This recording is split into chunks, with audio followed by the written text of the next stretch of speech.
Hello student, आज जो है नमक का दारोगा कहानी प्रेमचंद जी के द्वारा रचित जो है उसका समझाइए तो जरा कि कौन से क्वेश्चन से चलेगा। 4 से, है ना। 4, 5, 6, 7, 8 ये क्वेश्चन आपको लिखवा देते हैं। आप लोग नोटबुक में मतलब नोट करती जाइए।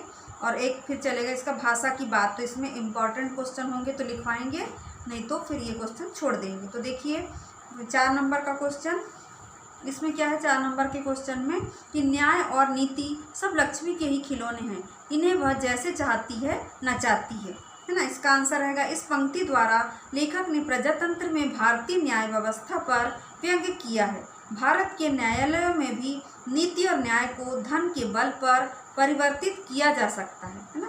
पैराग्राफ चेंज करके लिखेंगे, निर्दोष को दोषी और दोषी को निर्दोष किया जा सकता है, अर्थात न्याय और कानून को भी धन के बल पर आसानी से अपने पक्ष में किया जा सकता है, जैसे आलोपी दीन ने किया था। अगला क्वेश्चन, दुनिया सोती थी पर दुनिया की जीभ जागती थी, है ना। ये 5वें नंबर का क्वेश्चन है। इसका आंसर देखिए, निंदनीय बातें बहुत ही शीघ्र और आसानी से एक दूसरे तक पहुंच जाती है ना। निंदा करने योग्य बातें।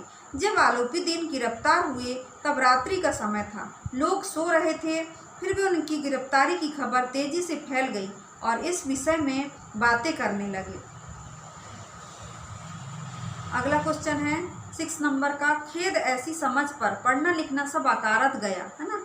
इसका आंसर रहेगा, लेखक इस पंक्ति के माध्यम से उन लोगों पर व्यंग्य करते हैं जो पढ़ाई लिखाई का सीधा अर्थ दुनियादारी बनने और धनोपार्जन को ही समझते हैं। जब वंशीधर को सत्यनिष्ठा के साथ अपने कर्तव्य का पालन करने के कारण नौकरी से निकाल दिया गया तो उसके बूढ़े पिता को लगा कि उनके बेटे की पढ़ाई लिखाई बेकार हो गई। पैराग्राफ चेंज करेंगे, उनका मानना था कि उनके बेटे को भी उतना ही दुनियादारी और समझदार होना चाहिए जिससे वह अपनी आसानी से धन कमा सके। पिता की समझ से पढ़ाई लिखाई घर की आर्थिक स्थिति मजबूत बनाने के लिए जाती है, जिसका उपदेश भी घुमा फिरा कर स्पष्ट शब्दों में उन्होंने वंशीधर को दिया था, है ना। अगला क्वेश्चन है 7 नंबर का, धर्म ने धन को पैरों तले कुचल डाला। इसका आंसर लिखेंगे, विराट धर्म शक्ति के समक्ष नश्वर धन शक्ति की तुच्छता का एहसास होना। वंशीधर ने आलोपी दीन द्वारा दी जाने वाली 40,000 रुपये की रिश्वत को भी ठुकरा कर अपने ईमान को डिगने से बचा लिया। पैराग्राफ चेंज करके, कहानी के अंत में आलोपी दीन इसी धर्म शक्ति से प्रभावित होकर झुक जाते हैं और कहते हैं, मुझे आज तक किसी ने परास्त नहीं किया, सबको मैंने धन का गुलाम बना दिया, परास्त किया तो आपने।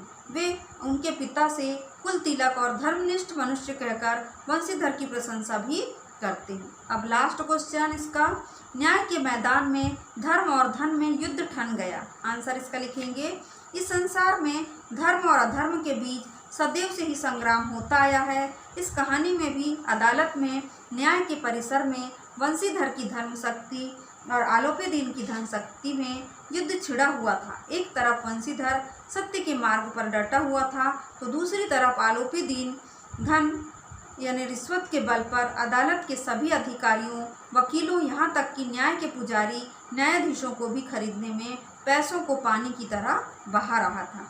अब इसका एक लास्ट क्वेश्चन है भाषा की बात, तो इसमें फर्स्ट, सेकंड, थर्ड कोई भी जो है इम्पॉर्टेंट नहीं है, इसलिए इसको हम छोड़ देते हैं, है ना। तो बच्चों, आज जो है हमारा ये नमक का दारोगा कहानी प्रेमचंद जी के द्वारा उसके पूरे क्वेश्चन आंसर हो गए हैं। पार्ट भी पढ़ा के हो चुका है, क्वेश्चन आंसर भी हो गए हैं।